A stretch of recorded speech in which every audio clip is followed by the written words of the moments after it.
औज़ुबिल्लाहिमिनश्शैतानिर्रजीम बिस्मिल्लाहिर्रहमानिर्रहीम अस्सलामु अलैकुम वरहमतुल्लाहि वबरकातुहू। अज़ीज़ तलबा तलबात, अल्लाह ताला से उम्मीद है कि आप सब बिल्कुल खैरियत से होंगे। अल्लाह ताला आप सबको अपनी ज़ुबान में रखे। हमारा जो सब्जेक्ट है वो है इश्यूज़ इन पाकिस्तान इकॉनमी।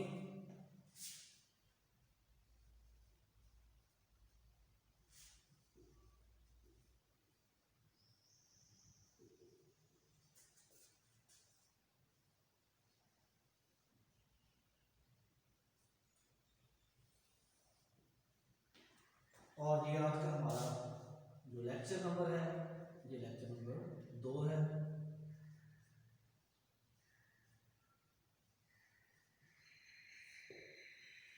स्टूडेंट, हमने लास्ट टाइम जो टॉपिक डिस्कस किया था इकोनॉमिक्स के हवाले से, उसमें हमने कुछ जनरल जो चीज़ें थी इकोनॉमिक्स के हवाले से, डेफिनेशंस थी कुछ जो मैंने आप स्टूडेंट के साथ शेयर की थी, जिसमें मैंने आपको बताया था कि इकोनॉमिक्स जो है वो असल में है क्या।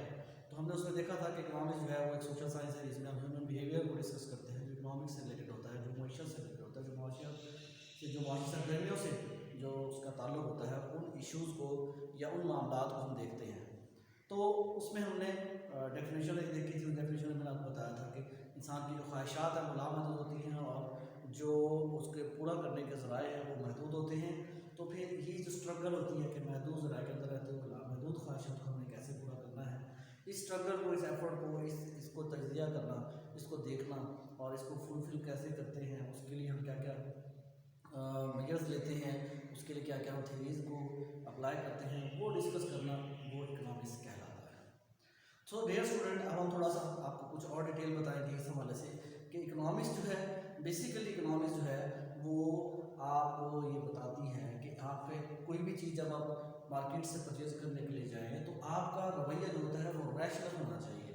रैशनल बिहेवियर क्या होता है कि आप जब भी मार्केट में जाते हैं, मार्केट में जब आप जाएंगे तो आपके पास जो है, आप कोई भी चीज़ परचेज करेंगे तो उसके लिए आपको पैसे देंगे, पैसे दे के आप वो चीज़ खरीदते हैं। तो जब आप वो चीज़ खरीदते हैं पैसे देके, तो आपके जहन में ये आइडिया उस वक्त होता है, ये ख्याल उस वक्त होता है कि हम ये जो चीज़ परचेज़ कर रहे हैं, क्या इसके अगेंस्ट जो हम चीज़ ले रहे हैं, परचेज़ कर रहे हैं पैसे देके, क्या मेरे पैसे देने का जो अफादा है, हम इकोनॉमिक्स में टर्म इस्तेमाल करते हैं, फ़ायदे की जगह अफादा का लफ्ज़ इस्तेमाल करते हैं। फ़ायदा और फ़ायदा अलग-अलग चीज़ें हैं, तो हम यहाँ लफ्ज़ इस्तेमाल करेंगे अफादा का। तो हम देखते हैं कि क्या उससे हमें वो अफादा हासिल हो रहा है जितना हम उसको पैसे दे रहे हैं, या जितने हम पैसे दे रहे हैं उसके बराबर, या उससे ज़्यादा या उससे कम। अगर जितने हम पैसे दे रहे हैं, अगर उन पैसों के बदले में जो हमें फ़ायदा मिलता है, उन जो चीज़ से जो हमें फ़ायदा मिलता है वो कम मिलता है तो वो चीज़ परचेज़ नहीं करेंगे। उससे ज़्यादा मिलेगा तो हम उसे भाग के परचेज़ करेंगे, उससे बराबर मिलेगा तब भी हम उसको परचेज़ कर लेंगे, उसको हम दे लेंगे कि इससे एटलीस्ट हमें उसके बराबर तो अफादा मिल रहा है। अब ये जो भी रवैया है आपका कि आप जो चीज़ दे रहे हैं उसके बदले में जो चीज़ ले रहे हैं, क्या वो उतने ही बेनिफिशियल है आपको जितना कि वो चीज़ जब आपके पास थी आपको उससे अफादा मिल रहा था या यूटिलिटी मिल रही थी, क्या वो उतनी ही है? ये एक रैशनल रवैया होता है जो भी कंज्यूमर होता है उसका। अब कंज्यूमर क्या होता है और प्रोड्यूसर क्या होता है? कंज्यूमर वो होता है जो भी चीज़ें, जो चीज़ों को कंज्यूम करने वाला होता है। कंज्यूमर वो होता है जो चीज़ों को परचेज करता है। कंज्यूमर वो होता है चीज़ों को खरीदता है। तो कंज्यूमर क्या है? Consumer is a person who buy things to fulfill its wants, its desire.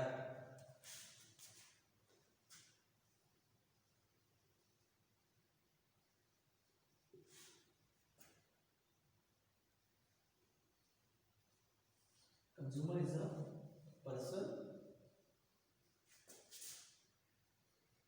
who wants to satisfy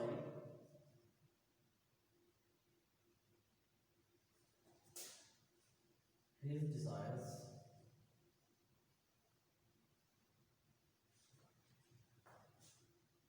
अब कंज्यूमर वो बंदा है जो अपनी ख्वाहिशात की तस्कीन चाहता है, और इसके लिए वो क्या करता है? वो जो अशिया होती हैं, जो गुड्स होती हैं, सर्विसेज होती हैं, उनको परचेज करना चाहता है।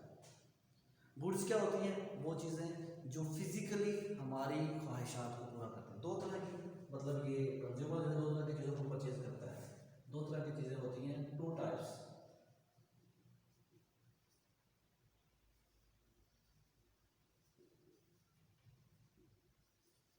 जो कंज्यूमर परचेज करना चाहता है, एक होती हैं गुड्स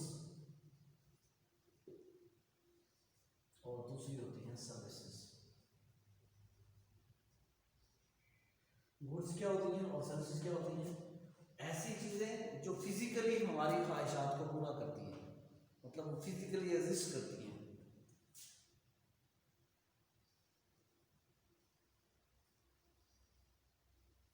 विच एग्जिस्ट फिजिकली।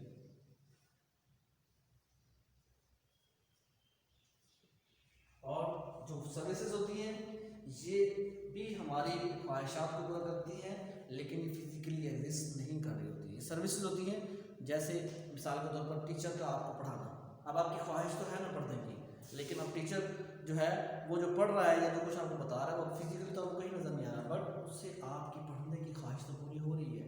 तो जो सर्विसेज होती हैं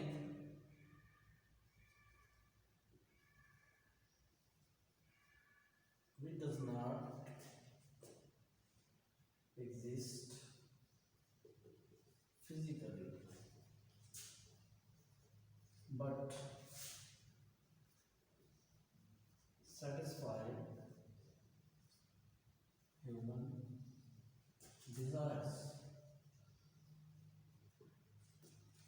तो फिजिकल एग्जिस्ट नहीं करती है, लेकिन इंसान की जो डिजायर्स हैं उनको ये पूरा करती है। जबकि ये क्या होती है, ये फिजिकली एग्जिस्ट करती है, ये फिजिकली एग्जिस्ट नहीं करती। अब इसमें क्या है, आप कोई भी चीज़ ले लें, मिसाल के तौर पर पेन है, मिसाल के तौर पे कार है, ठीक है, मिसाल के तौर पे ब्रेड है, तो ये आप देखिए। अब हम इनकी जब बात करते हैं तो इसमें क्या चीज़ें आएंगी, इसमें मिसाल के तौर पे टीचर है और जो है लॉयर है, या आप कह लेंगे कारपेंटर है। अब ये क्या है, ये सर्विसेज है। डॉक्टर है जैसे। अब ये वो ख्वाहिशात है हमारी जो फिजिकली पूरी है। तो दो तरह की हमारी ख्वाहिशात होती हैं, एक इकोनॉमिक्स होती हैं या जो सॉरी एक गुड्स से पूरी होती हैं और एक सर्विसेज से पूरी होती हैं। तो ये चीज़ें जो है वो इकोनॉमिक्स में हम अमूमी तौर पे आप जब सब्जेक्ट पढ़ेंगे तो इसमें आप गुड्स का भी जिक्र सुनेंगे और सर्विसेज सेक्टर का भी जिक्र सुनेंगे। तो गुड्स सेक्टर वो होता है जिसमें चीज़ें फिजिकली एग्जिस्ट करती हैं, सर्विसेज सेक्टर वो होता है जिसमें चीज़ें फिजिकली एग्जिस्ट नहीं करती, बट फिर भी वो हमारी जो ख्वाहिशात हैं, जो हमारी वांट्स हैं, जो हमारी ज़रूरियात हैं वो उनको पूरा कर रही होती हैं। तो ये थोड़ा सा एक कंसेप्ट है गुड्स एंड सर्विसेज के हवाले से जो मैंने आपको दिया है। अब हम फर्दर जब आगे मामला को बढ़ाते हैं तो इसमें हम देखते हैं कि जो भी मतलब इकोनॉमिक्स से रिलेटेड टर्म्स जो हैं वो आएंगी तो मैं ऐसा आपको एक्सप्लेन करता चला जाऊँगा। तो आपको ये मैंने एक बुक रिकमेंड की है, ये बुक है आपके पास, ये बुक मैंने आपको रिकमेंड की है आप ये बुक परचेज़ करें। इस बुक में हमारा जो कोर्स आउटलाइन है वो 100% कवर होता है। तो उसका ये फ़ायदा होगा कि मैं यहाँ से आपको हर एक चीज़ जो है वो एक्सप्लेन करता जाऊँगा, आप अपने घर में बैठे हुए उन चीज़ों को अंडरलाइन करते जाएंगे, तो उसमें ये होगा कि आपको साथ साथ चीज़ें क्लियर होती चली जाएगी। तो आज हम इसमें चैप्टर नंबर जो 8 है वो हम डिस्कस करने जा रहे हैं। थोड़ा सा हम आज आपको इंट्रोडक्शन देना चाह रहा हूँ पाकिस्तान की इकोनॉमी में इन्फ्लेशन के हवाले से। इन्फ्लेशन एक ऐसा मतलब टॉपिक है, या आप लोग इसको देख सकते हैं। इन्फ्लेशन जो है ये ऐसा एक टॉपिक है, हार्ड टॉपिक जिसे हम कह सकते हैं, वो है जो कि हमारी मुल्क की मईशत को इफ़ेक्ट करता है। किस तरह से इफेक्ट करता है, सबसे पहले हम ये देखेंगे कि इन्फ्लेशन होता क्या है, फिर हम ये देखेंगे कि इसकी टाइप्स क्या हैं, फिर हम ये देखेंगे कि इसको हमने ये होता क्यों है, फिर ये इसको कंट्रोल कैसे करना है। ये कुछ चीज़ें हैं जो हम इंशाल्लाह इस चैप्टर में डिस्कस करेंगे। तो इन्फ्लेशन में हम टॉपिक है उसको हम डिस्कस करते हैं। इन्फ्लेशन क्या है?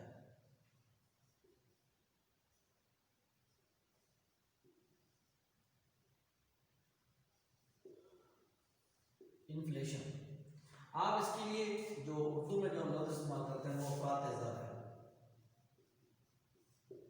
इन्फ्लेशन क्या होता है?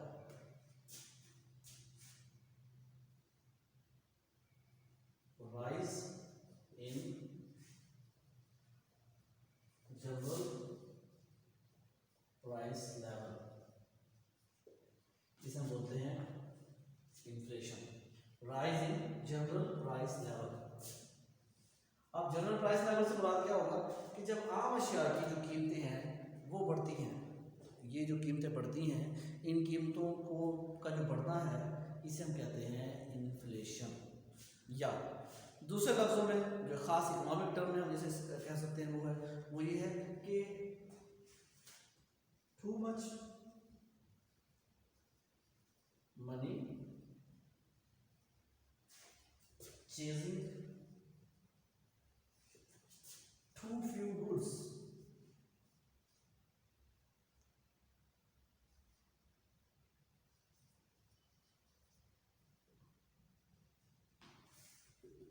ये डेफिनेशन।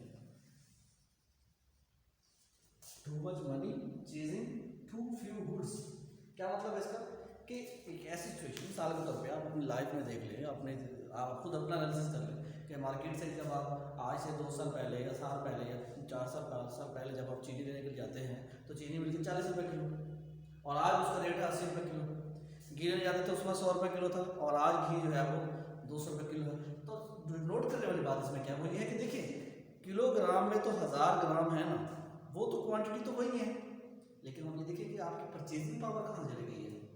आपकी परचेजिंग पावर, आप वो जो 100 रुपये की चीज़ मिल रही थी अब आप वो 200 रुपये की लेके आ रहे हैं, ज़्यादा पैसे दे के आ रहे हैं आप, क्वांटिटी तो वही है। तो इसका मतलब ये हो गया कि जब too much money chasing too few goods का मतलब यही है कि जब आपके पास आपकी जो परचेजिंग पावर है, कुव्वत खरीद जो है आपकी वो कम हो जाती है, तो उस सूरत हाल में कहते हैं कि मुल्क में इन्फ्लेशन हो रहा है, मुल्क के अंदर इन्फ्लेशन जो है वो तेज़ी से बढ़ रहा है। अब अगर पाकिस्तान के कॉन्टेक्स्ट की बात करते हैं तो पाकिस्तान के पर्टिकुलर कॉन्टेक्स्ट थे, तो मैं आपको थोड़ा सा हिस्ट्री में जाना पड़ेगा हमें, तो उस हिस्ट्री में हमने ये देखेंगे कि पाकिस्तान में जो इन्फ्लेशन रेट है वो बहुत तेज़ी के साथ बढ़ा है और इसमें हमेशा जो है वो इजाफा हुआ है, बहुत कम ऐसा हुआ है कि इन्फ्लेशन जो है हमारे मुल्क में कम हुआ हो। उसकी वजह क्या है, उसकी वजह भी हम इंशाल्लाह आगे डिस्कस करेंगे। तो माहिरीन ये कहते हैं कि अगर 2 to 3% इन्फ्लेशन जो है ये इकॉनमी में अगर होता है 2 to 3%, 2% to 3% पर annum पर ईयर, अगर ये मार्केट में मतलब 2 to 3% होता है तो ये एक रीजनेबल है, ये ठीक है। शायद कीमतों में एनुअली 2 to 3% इंक्रीज हो रहा है तो ठीक है, लेकिन जब ये बहुत शार्प हो रहा होता है मतलब 11%, 12%, 13%, 14% एंड सो ऑन, तो इस सूरत में क्या होता है कि गरीब आदमी की जो क़ुव्वत खरीद है ना वो कम होती चली जाती है, आम तबका जो है वो इससे बहुत ज़्यादा मुतासर होने लग पड़ता है। तो पाकिस्तान में इन्फ्लेशन रेट जो है वो हमेशा डबल डिजिट से बाहर ही रहा है। डबल डिजिट से बाहर से बात क्या है कि हमेशा 11%, 12% इससे अबव जाता रहा, और इसकी वजह से क्या हुआ है कि लोगों की जो परचेजिंग पावर है वो कम होती गई है।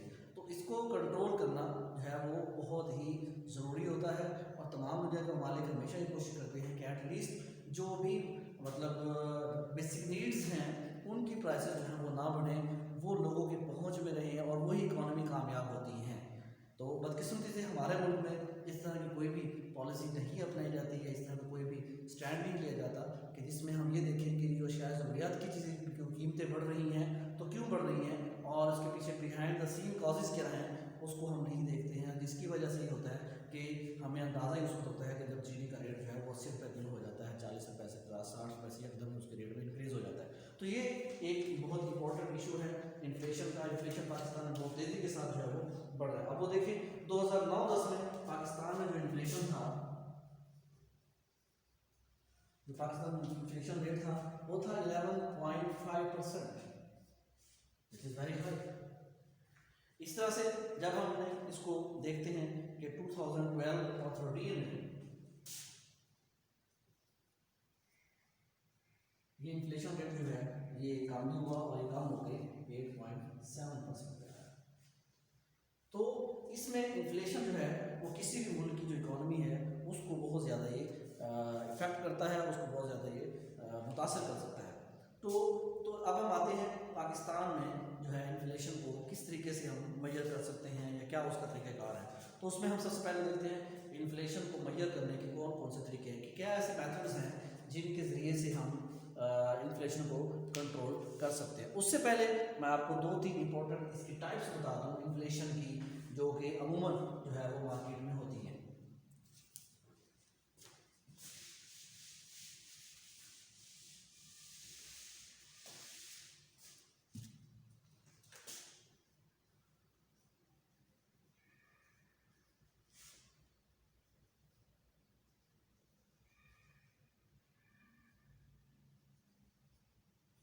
टाइप्स ऑफ इन्फ्लेशन की जब हम बात करते हैं, टाइप्स ऑफ इन्फ्लेशन में जो सबसे पहला है वो है डिमांड पुल इन्फ्लेशन।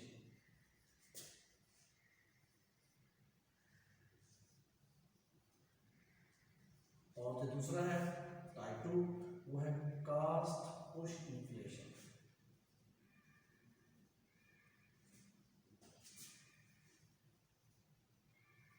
इकोनॉमिक्स में हम दो टर्म्स इस्तेमाल करते हैं अमूमन, एक सप्लाई और दूसरी डिमांड। सप्लाई जो होती है ना, सप्लाई में रसद जो है ये प्रोड्यूसर की तरफ से होती है जो चीज़ों को बनाता है, और डिमांड जो है ये इसकी तरफ से होती है, ये कंज्यूमर की तरफ से होती है। तो जो डिमांड पुल इन्फ्लेशन है इसमें क्या होता है कि बाज़ औक़ात ऐसा होता है कि लोगों की इनकम में जब इजाफा होता है तो वो चीज़ों की डिमांड जो है वो इंक्रीज़ कर देते हैं, या बाज़ दफ़ा उनकी सूरत हाल ऐसी हो जाती है, जैसे मिसाल के तौर पर जो कोविड-19 है, कोरोना वायरस है, इसकी वजह से ये है कि लोगों को ये खदशात पैदा हो कि मुस्तक़बिल में हमें चीनी ना मिले, घी ना मिले, कपड़े ना मिले, इस तरह की चीज़ें ना मिले। तो अचानक इस तरह की चीज़ों को जो है ना उनकी डिमांड उन्होंने बढ़ाई है, तो उसकी वजह से क्या होगा कि इन कीमतों को इनमें इजाफा होना शुरू हो गया। तो ये जो सिचुएशन होती है, ऐसी सिचुएशन जिसमें हम चीज़ों की जो डिमांड है वो डिमांड इंक्रीज़ हो जाती है, हमारे पास सप्लाई नहीं होती है, तो सप्लाई की ना होने की वजह से वो चीज़ों की कीमतें बढ़ना शुरू हो जाती हैं, उसे हम कहते हैं डिमांड पुल इन्फ्लेशन। दूसरा है cost push inflation. Cost push में क्या होता है, सप्लाई साइड इफेक्ट है। इसमें क्या होगा कि जब जो चीज़ें किसी चीज़ को प्रोड्यूस करने के लिए उसमें एज ए इनपुट इस्तेमाल होती है, उन इनपुट्स की जब कीमतें बढ़ना शुरू हो जाती हैं तो उसकी वजह से क्या होता है कि उसकी कास्ट ऑफ प्रोडक्शन जो है वो बढ़ना शुरू हो जाती है। तो कास्ट ऑफ प्रोडक्शन क्या होती है, किसी भी चीज़ को प्रोड्यूस करने के लिए उस पर आने वाली जो लागत होती है, उसको बनाने के लिए उस पर आने वाला खर्चा होता है, उसे हम कास्ट ऑफ प्रोडक्शन कहते हैं। तो वो कास्ट ऑफ प्रोडक्शन क्या होती है, वो बढ़ना शुरू हो जाती है। मिसाल के तौर पर तेल की कीमत मिसाल के तौर पर बढ़ जाती है, तो अब पेट्रोल जो है वो बहुत सारी मतलब इंडस्ट्रीज़ में इस्तेमाल होता है, तो वो बढ़ना शुरू हो जाएगी, उसकी कीमत को बढ़ा देते हैं और उसकी कीमत में उसके अखराजात में शामिल करते हैं। बिल्कुल इसी तरह ही जब हमारे पास मुल्क में काटन नहीं होती, काटन नहीं है, तो उसकी वजह से क्या है कि जो कपड़ा है उसकी कीमत बढ़ जाती है। ज़ाहिर है कि अब उसकी जो लागत है वो जो है वो ज़्यादा हो चुकी है। या बाज़ दफ़ा ऐसे होता है कि जैसे बाज़ जो इनपुट्स में हम जो इस्तेमाल कर रहे होते हैं, जैसे धागा है, धागे की कीमत बढ़ जाती है किसी वजह से, तो अब उस इनपुट की कीमत बढ़ने की वजह से क्या है कि उसकी प्राइसेस बढ़ना शुरू हो जाते हैं। मोटरसाइकिल की इंडस्ट्री की तरफ आ जाए, ऑटोमोबाइल की इंडस्ट्री की तरफ आ जाते हैं, तो यहाँ भी इनपुट्स जो भी हम चीज़ों को बनाने के लिए इस्तेमाल करते हैं, किसी वजह से उनकी प्राइस जब बढ़ती हैं तो उसकी वजह से क्या होता है कि अशिया की कीमतें उनको बढ़ाना शुरू कर देते हैं, उसे कहते हैं कास्ट पुश इन्फ्लेशन। तो अब हम आते हैं कि इसको मैयर कैसे करते हैं, इसको मैयर करने के जो है वो तरीके काम क्या है।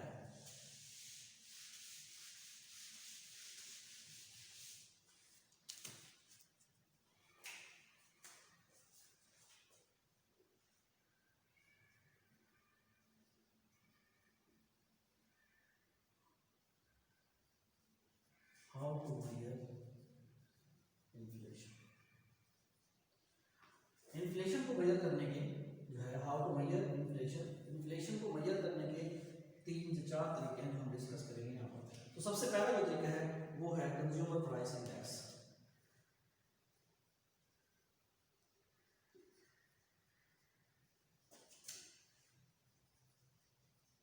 और जो दूसरा मेथड है उसको कहते हैं ये होलसेल प्राइस इंडेक्स।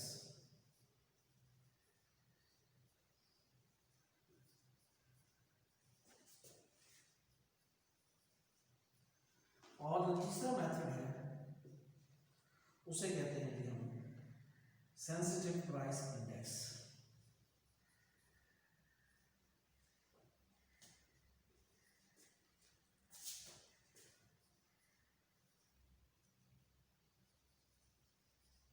और जो चौथा मेथड है उसे हम कहते हैं जीडीपी डिफ्लेटर, मतलब ग्रॉस डोमेस्टिक प्रोडक्ट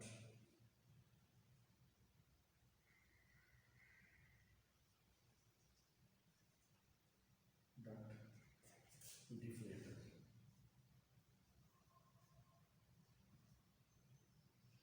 इसको कहते हैं सीपीआई, इसको हम बोलते हैं होलसेल प्राइस इंडेक्स, और इसको हम बोलते हैं SPI, और इसको हम बोलते हैं GDP डिफ्लेटेड। ये चार तरीके हैं जिससे हम जो है वो जो इन्फ्लेशन है उसे हम मेजर करते हैं।